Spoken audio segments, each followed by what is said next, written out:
आपका पुलिस अधीक्षक कोई काम करता है क्या सिवाय इसके कि पोस्ट ऑफिस के जैसा काम करता है?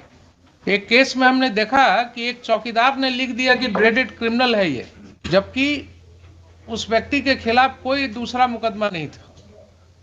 एंड वो रिपोर्ट ट्रेवल किया from officer incharge to SP, and SP ने उसको फॉरवर्ड किया, and then on that ground that remission was rejected.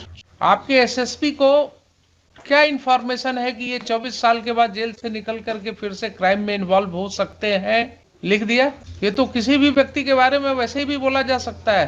तो आप जितनी आसानी से क्रिमिनल समझ लेते हैं लोगों को, 24 साल से ये व्यक्ति जेल में है, तो 24 साल के बाद तो वैसे ही इसकी जिंदगी खत्म हो गई है, बचा क्या? और दोस्तों एक बार फिर से स्वागत है आपका हमारे चैनल दीपक लॉ पॉइंट में। तो चलिए आज फिर से एक नई कोर्ट प्रोसीडिंग वीडियो देखते हैं और अपने नॉलेज को बढ़ाते हुए कुछ नई कानूनी जानकारी लेने की कोशिश करते हैं, क्योंकि यदि आपके पास कानून की जानकारी रहेगी तो आप अपने अधिकार के लिए लड़ सकते हैं। और अभी के समय में देश के हर नागरिक को कानून की जानकारी होना बहुत ही जरूरी है। लेकिन वीडियो शुरू करने से पहले अगर आप चैनल पर नए हैं तो चैनल को सब्सक्राइब कर लीजिए, और अगर ये वीडियो आप फेसबुक पे देख रहे हैं तो पेज को फॉलो कर लीजिए। चलिए बिना टाइम वेस्ट किए वीडियो को शुरू करते हैं। इनको जो सजा हुआ है, डेट ऑफ कन्विक्शन है 21/12/2000 और फिजिकल इनका हो चुका है हुजूर 24 साल। डेट ऑफ कन्विक्शन है इनका 21/12/2000। फिजिकल नहीं बोलिए, विथ रिमिशन 21 साल और बिना रिमिशन कितना? नहीं, फिजिकल विदाउट रिमिशन हुजूर 24 साल हो चुका है इनका। विदाउट रेमिशन 24 साल जी। और विथ अब रेमिशन विथ रिमिशन हुजूर 30 साल हो गया है 30 इयर्स जी। और इनको रिलीज नहीं किया जा रहा है हुजूर, इनका रिजेक्ट कर दिया गया है हुजूर। अच्छा, इनका किसमें कौन से सेक्शन में है कन्विक्शन? कन्विक्शन है हुजूर 302 में 302 जी। आइए जरा कौन से ग्राउंड पर इनका रिजेक्ट कर रहे हैं? वो ऑर्डर तो हमको हुजूर चूंकि जेल में कम्युनिकेट नहीं हुआ इसलिए ऑर्डर हम लगाए नहीं है हुजूर। इनको ऑर्डर काउंटर में कुछ लाए हैं? जी, काउंटर में इन्होंने दिया है शर्मा जी ने? ये काउंटर तो आया है। काउंटर में कुछ दिया है इन्होंने? तो इसमें जो अभी हजूर को जो हम दिए हैं, हाँ उसमें हजूर अभिव्यक्ति में लिखा हुआ है, हाँ। याचिकाकर्ता टुल्लू सिंह उर्फ आशुतोष प्रसाद सिंह, पेशस रामलगन सिंह, पहला ही हजूर। ये सीरियल नंबर हम लोग के लिस्ट के अनुसार ही है। हाँ ये 33 सीरियल है हजूर। 1 पर जो है वो 33 है हजूर। हाँ अभियुक्ति हजूर। हाँ 9/3/2022 को आयोजित राज्य दंडादेश परिहार परिषद की बैठक में पुलिस अधीक्षक के प्रतिकूल प्रतिवेदन के कारण असमय कारा मुक्ति का प्रस्ताव ये कोई अस्वीकृत। रीजन है शर्मा जी? ये हजूर ऐसे लेटेस्ट ऐसे कहीं रीजन दिया जाता है? क्या जानेगा कि पुलिस अधीक्षक का क्या प्रतिकूल आवेदन हुआ, क्या कंसिडरेशन है आपका? हजूर काउंटर देख लेते हैं डिटेल। आपका पुलिस अधीक्षक फिर बोलेंगे तो बहुत सी बातें जाएंगी पब्लिक डोमेन में। आपका पुलिस अधीक्षक कोई काम करता है क्या सिवाय इसके कि पोस्ट ऑफिस के जैसा काम करता है? एक केस में हमने देखा कि एक चौकीदार ने लिख दिया कि ड्रेडेड क्रिमिनल है ये, यही रेमिशन वाले मैटर में चौकीदार ने लिखा कि he was a dreaded criminal, जबकि उस व्यक्ति के खिलाफ कोई दूसरा मुकदमा नहीं था। एंड वो रिपोर्ट ट्रेवल किया from officer incharge to SP, and SP ने उसको फॉरवर्ड किया, and then on that ground that remission was rejected. इसमें केवल हुजूर काउंटर जो दिए हैं उसमें हुजूर केवल 2002 का सर्कुलर लगा के और दे दिए हैं कि 2002। आपके पुलिस अधीक्षक के प्रतिवेदन की अब सैंक्टिटी नहीं रह गई है शर्मा जी? जी। किसी को टाइम नहीं है अपना दिमाग लगाने का। ये तो ऐसे ही सेटिसाइड होने लायक है ये ऑर्डर। क्या है, व्हाट इज दैट? पुलिस अधीक्षक का प्रतिवेदन कुछ नहीं लिखा। कोई प्रतिकूल कुछ लिख दिया बिना उसको देखे हुए आपने उसको रिजेक्ट कर दिया। केवल police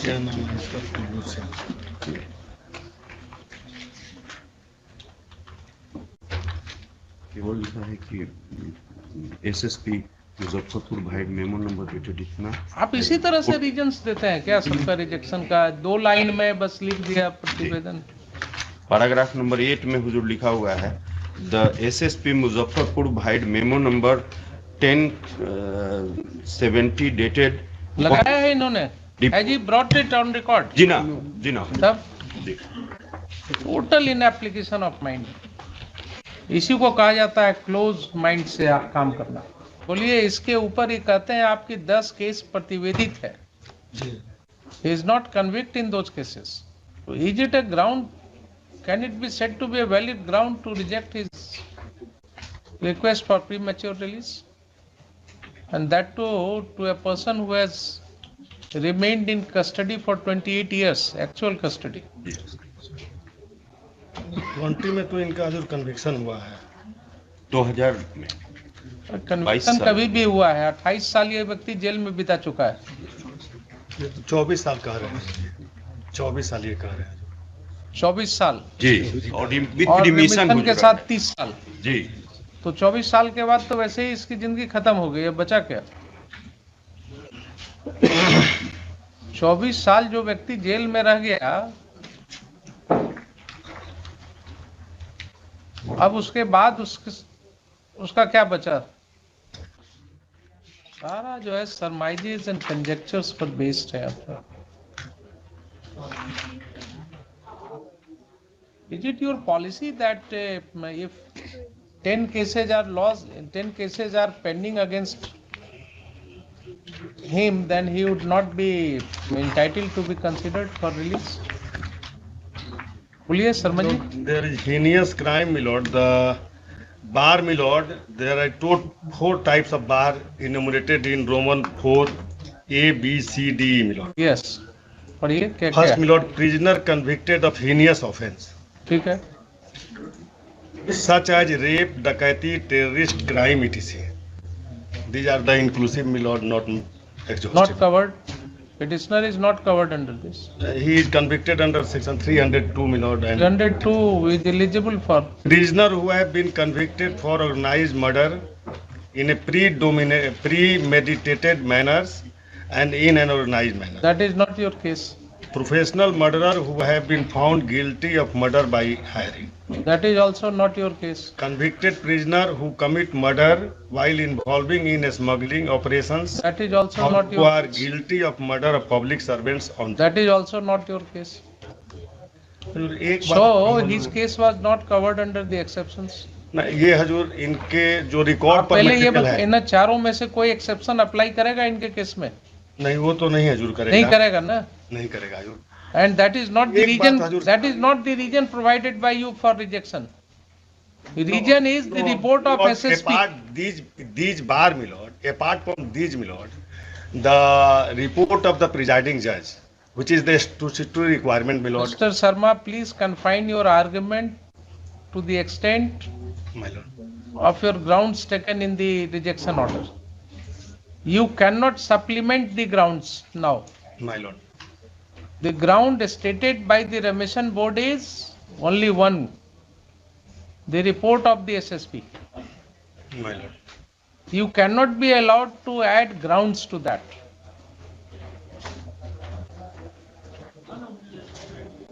You cannot supplement. I did not tell you the propositions of law, the first principles of law.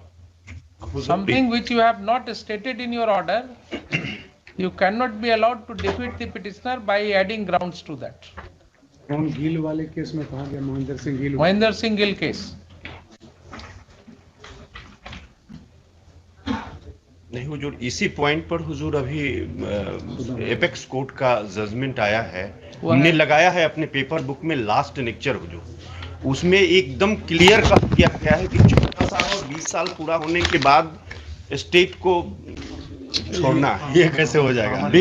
छोड़ना Unless है। and until there is inquiry, my lord, and recommendations, the life means whole of the biological life, my lord. इसका हुजूर paragraph 11 देखा जाएगा हुजूर, discrimination पे In the Pick and choose constitution bench basis- judgment, my lord, in Sri Hararan case, my lord, All those judgments this court has considered. Consider already All those judgments this court has considered. और दूसरा एक Unless, बात हजूर हम unless, कहना- unless the Hazur- judgment Hazur says के that knowledge he में has एक बात to हम be लाना kept चाहते थे। confined till his death. My Lord specifically जब तक ये नहीं जजमेंट में आपको आएगा, he will be entitled for the.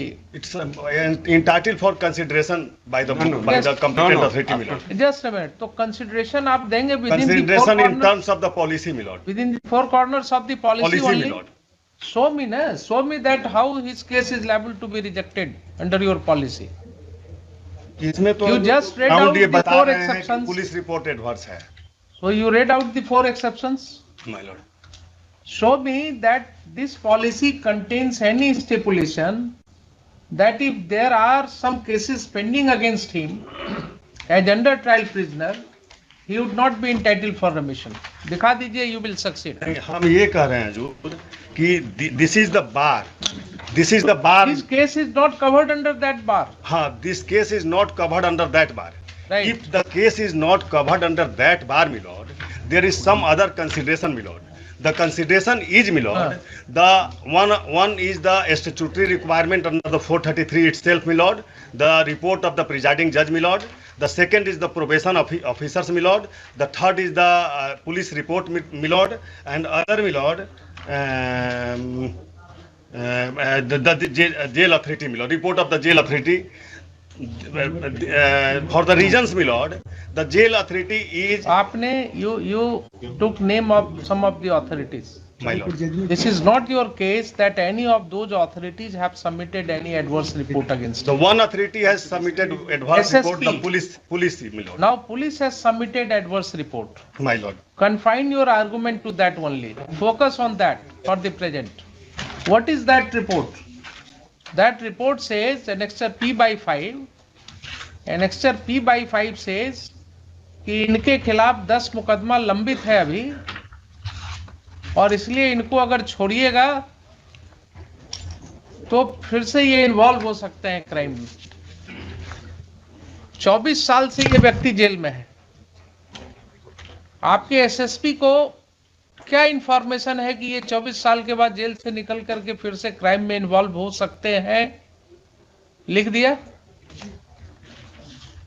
ये तो किसी भी व्यक्ति के बारे में वैसे ही भी बोला जा सकता है.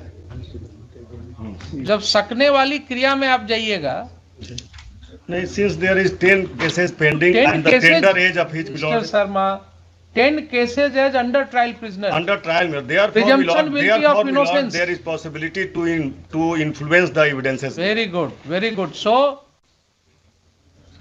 you are not visiting My the lord, jail's premises. सुनिए, P6, my lord. सुनिए, जेल प्रीमाइजेस आपने नहीं विजिट किया है ना. We are visiting the jail premises. Only 2 days back I have visited the central jail, this Khudiram Bose central jail at Muzaffarpur. 2 days back only. And my observation was that even the convicts who were facing life imprisonments, they were behaving so cordially and in a disciplined manner. जितने discipline के साथ वो वहां थे, जितनी समझदारी से वो कॉर्डियली इंटरेक्ट कर रहे थे मेरे से, वो यही दिखाता था कि they are also member of the civilized society. They must have fallen prey to the circumstances. और सुनिए, उसमें हमने देखा 23 जुवेनाइल्स रिपोर्ट हुए जेल में, जिनका केसेस मैं एग्जामिन करवा रहा हूं अभी. एंड एक बच्चे ने ये कंप्लेंट किया कि साहब, how after arresting me I have been brutally assaulted. And उसका फोटोग्राफ्स मैंने निकलवाया जेल सुपरिटेंडेंट से. Then his complaint was lost. All these happened in presence of the SSP and jail superintendent. 2 दिन पहले की घटना आपको बता रहा हूं. तो आप जितनी आसानी से क्रिमिनल समझ लेते हैं लोगों को. हुजूर प्रभु जी अगर हजूर नहीं माफी के सुने, साथ- हजूर इनका माफी के ऑफिसर साथ। तो प्रधान राष्ट्रपति का भाषण सुना होगा ना. जेल का कंडीशन कहा था राष्ट्रपति ने अभी 1 वीक पहले. जी ऑफिसर सुने आप होंगे, नहीं समझ सुने. सकते हैं. आपको बहुत सी बातें जो हैं वो डिफिकल्टी हो रही है मुझे भी बोलने में on camera, because it will go to the people domain. जो स्थिति हमने देखा, ये सब कहने की बात हो रही है, ह्यूमन राइट्स और बेसिक ह्यूमन राइट्स और सारा कुछ, ये सब जो ऊपर वाले लोग हैं ना, इन्हीं के लिए, हम ही लोगों के लिए है ये सब राइट्स। जो दबा कुचला हुआ व्यक्ति है उसके ह्यूमन राइट्स की परवाह जो है बहुत मुश्किल हो रही है। ऑन स्पॉट जब जाइएगा, जाइए जरा घूम करके देखिए कभी क्या स्थिति में लोग रह रहे हैं, क्या इनह्यूमन कंडीशन है। I have issued certain directions. I don't know to what extent I would be able to succeed, but yes. If my lord has seen the juveniles with the adults in the jail, my lord cannot imagine the exploitation साहब of those jail के juveniles. अंदर can you think of, हम लोग रोज इतने seminars करते हैं और रोज इतनी बातें होती हैं, जेल के अंदर there is a juvenile ward. How there can be a juvenile ward inside the jail premises Without any sanction of law. Contrary to in violation of law बोलिए ना, विदाउट सैंक्शन। तो सैंक्शन तो मिलेगा जब permissible होगा, तो it is in violation of law that a juvenile ward is existing inside the jail premises. They can be only kept in remand homes. तो sometimes जब अपने अंदर झांक करके देखिएगा ना, तब पता लगेगा। 24 साल जो व्यक्ति जेल में रह गए, आप उसको कह रहे हैं कि साहब इससे ये संभावना है। एक इसको प्रश्न तो और मुश्किल हो उठेगा जाएगा हुजूर, कि जब ये इसमें एक वापस- प्रश्न और उठेगा, इस बीच में उन सब केस का ट्रायल क्यों नहीं करा दिए? नहीं हम तो और, प्रोड्यूस करते रहते। और वो जब व्यक्ति वापस लौटेगा, उसको सोसाइटी में एसिमिलेट करना मुश्किल होगा, उसको सोसाइटी में बैठने की जगह मिलनी मुश्किल होगी। पढ़िए, बहुत सी किताबें हैं इसको research. When the prisoners come home, when the prisoners come home, एक बुक ही है, काफी दर्दनाक कहानियां आपको उसमें मिलेंगी कि जब वो लौटते हैं प्रिजन के बाद इतने साल की सजा भोग करके, देयर आफ्टर उनको क्या क्या फेस करना होता है अपनी ही सोसाइटी में। इसलिए अपने ऑफिसर्स को कहिए, थोड़ा दया दिखाने की जरूरत नहीं है, लेकिन कानून के ऊपर जो है अपने आप को मत रखें। इस तरह का अनमाइंडफुल लेटर जाएगा और उस पर रेमिशन बोर्ड के कितने सदस्य होते हैं उसमें? उसमें हजूर 6 सदस्य हैं। 6 सदस्य हैं। होम सेक्रेटरी हैं, लॉ ये सारे सेक्रेटरी होम हैं, secretary and district other session सदस्य जज जो पटना हैं, हैं। इनको अपनी दिमाग लगाने की जरूरत नहीं है क्या? किन्हीं एक को हुजूर ने आज बुलाया था। सब लोग बड़े ही हैं, मतलब ये होम सेक्रेटरी हैं, लॉ सेक्रेटरी हैं, डिस्ट्रिक्ट एंड सेशन जज पटना हैं, सब दस्तखती करने वाले हैं, हैं, आईजी प्रिजन हैं, और सबको अपने परवाह है, सब बड़े लोग हैं, वे बड़े लोग हैं, दस्तखत करने की जरूरत है सिर्फ। अदरवाइज अगर इतना माइंड लगा लिए होते इसमें और एक बार पढ़ लिए होते 10 मिनट ठहर करके, तो ये आदमी रिलीज हो गया होता। जो एपेक्स कोर्ट का जजमेंट है उसका पैराग्राफ 11 हुजूर देख लिया जाएगा जरा। उसमें देखिए जजमेंट में तो हजूर श्री हरण बाद ने में कह देखने दिया, की जरूरत पड़ती है। प्रधान केस के पहले तो रेफरेंस हुआ फैक्ट्स था, पर अपना ऐसे माइंड भी- अप्लाई कीजिए ना। जी जी we are all, you are lawyer, I am जज, everybody can apply his mind. इस ग्राउंड पर रिजेक्ट हो ही नहीं सकता है कभी।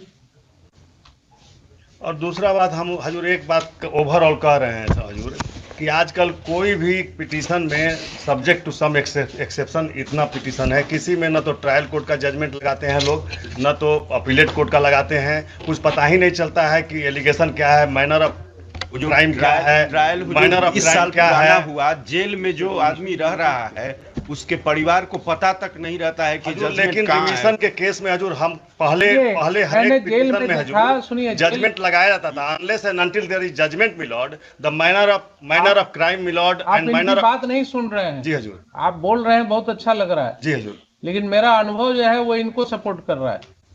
हजूर एक हम अपने आपको अपना जेल अनुभव बताएं में, हजूर। मुझे जेल में ऐसी औरतें मिली, जी हजूर, महिलाएं मिली, जी हजूर, जिन्होंने रोते हुए कहा कि साहब मेरे घर से कोई देखने अब हमको नहीं आता है, हमको कोई मिलने नहीं आता है, और हमको भी मालूम नहीं है कि हमारा केस क्या है, कहाँ है, किस हालात में। हुजूर के यहाँ एक लेकिन वो petitioner भी है, हजूर जो भूटन पासवान आपके पास आई तो कोई ना भाई कोई ये तो पूछता पैरोकार क्यों होगा ना हजूर। आप हुजूर नहीं प्रभु समझ जी के लिए पाइए। मुझे सम्मान है, रेमिशन बोर्ड में अगर जजमेंट नहीं रहता है कन्विक्शन का, तो ये दफा कैसे लिख देते हैं? कि 376 में है, 302 में है। वो भी हजूर जेल अथॉरिटी के पास सिर्फ हजूर कुछ नहीं है। सरकारी रिपोर्ट जाता है जिसमें कि दफा रहता है और एडमिशन बोर्ड के सामने क्या जाता है? योर क्लर्क्स जाएगा ना योर जजमेंट। क्लर्क्स एंड किरानी जार, योर क्लर्क्स एंड किरानी jar recording all these things and your babus are just putting their signature. लिखिए। इस पूरे मामले को देखने के बाद आपकी क्या राय है वो आप हमें कमेंट करके जरूर बताइए। अगर वीडियो अच्छी लगी हो और वीडियो से कुछ नया सीखने को मिला हो तो वीडियो को लाइक कर दीजिए। यदि आप चैनल पर नए हैं तो चैनल को सब्सक्राइब कर लीजिए और घंटी को दबाकर ऑल के ऑप्शन को सेलेक्ट कर लीजिए। और अगर ये वीडियो आप फेसबुक पे देख रहे हैं तो पेज को फॉलो कर लीजिए, क्योंकि मैं हर रोज आपके लिए इसी तरह की कुछ इंटरेस्टिंग वीडियो लेके आता रहता हूँ और आपको हर रोज कानून की कुछ नई जानकारी सिखाने की कोशिश करता हूँ।